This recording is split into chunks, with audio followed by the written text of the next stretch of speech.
everybody, welcome back to Skyway Classics YouTube channel. We're now going for a ride on our 1975 Toyota Land Cruiser. Now, of course, a lot of times people are always interested in the Ford Broncos. Yes, even a lot of off-road SUVs, but none of them really beats the fact of the Toyota Land Cruiser, as this was the perfect driver and off-road automobile. Look at the one we have here, featuring a gorgeous yellow exterior. Whether you want to call it bumblebee or dandelion yellow is really up to you. But looking even deeper, you will see we have the white removable top. As a lot of times Toyota like to design their vehicles not just for durability but safety as well. As we look at it deeper, you'll notice we have the front lock hubs in the front. We have the rally style wheels with the mini beefy tires.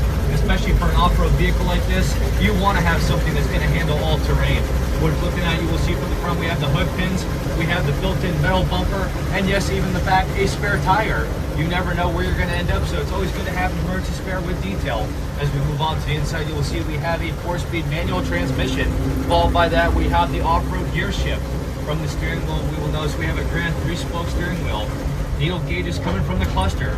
Followed by that, 2 aftermarket gauges dead center for our oil pressure and temperature. But even on the right, for those who don't know how to drive manual, Toyota Land Cruiser offered a little bit of instructions to help you in those hard times when shifting in manual.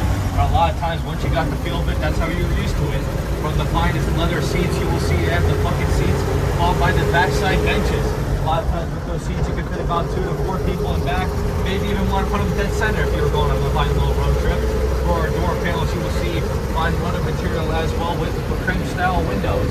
Followed by that, just the simple beauty of the Land Cruiser driving off right now. And even so, looking at the top, one of the nicest things about the removable tops was a lot of them on the inside had this fine cloth material. When moving on to the engine bay, you will see we have the fine little inline 6 motor. With that little inline, you will notice we have the little power steering followed by power brakes. Of course, as we're making the turn right now, we will slow down and show you a little bit of the brakes followed by the idle. But with those upgrades, you will also notice we have vintage AC on the lower side.